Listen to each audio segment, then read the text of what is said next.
Time now for our last call.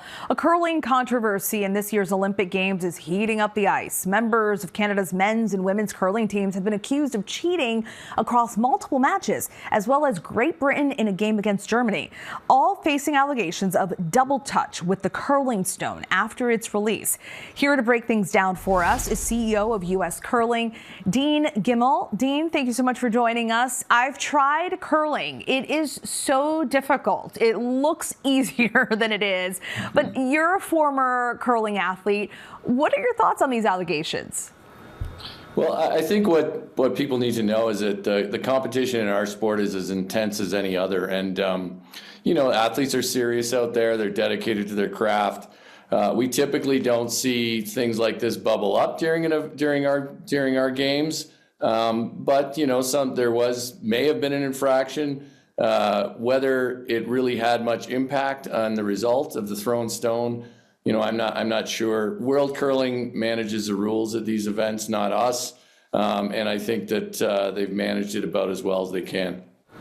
If there was a double touch, how much of an impact can that second touch on the stone actually have?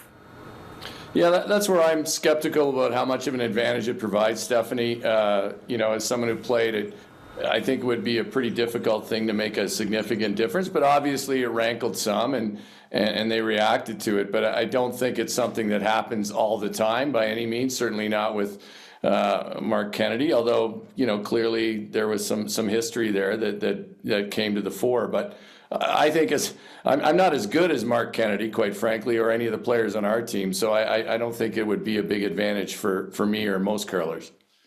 If these allegations are true for Canada, what would it mean for the team? I think everybody in the event, all teams, just want to sort of move on and continue to play and perform on the ice. I don't expect the Canadians to be rattled. We've certainly talked about it with our teams, and they're just focused on performing as well as they can and doing as well as they can on the ice and not worrying about what's happening with this. And let's talk about Team USA now. What is the team doing to keep this momentum up ahead of tomorrow's round robin sessions? Yeah, so we had a light day today after 3 games yesterday. Yesterday was exciting for USA Curling, but we won 2 men's games and 1 women's game. All 3 of the times we were on the ice. The women just had a rougher night tonight, but they're still, at the top of the standings or near the top of the standings. And we're really, we're so proud of these teams and these players that are representing the country. They're dedicated athletes and they're doing, really, really well. We weren't in all 3 disciplines last year, and we weren't in all 3 disciplines until December. So super proud of them. And we're just, helping them make sure they're as prepared as they can be when they start to play. Can't wait to watch. We wish you all the best. Good luck. CEO of USA Curling, Dean Gimmel. Thank you so much. Thank you, Stephanie.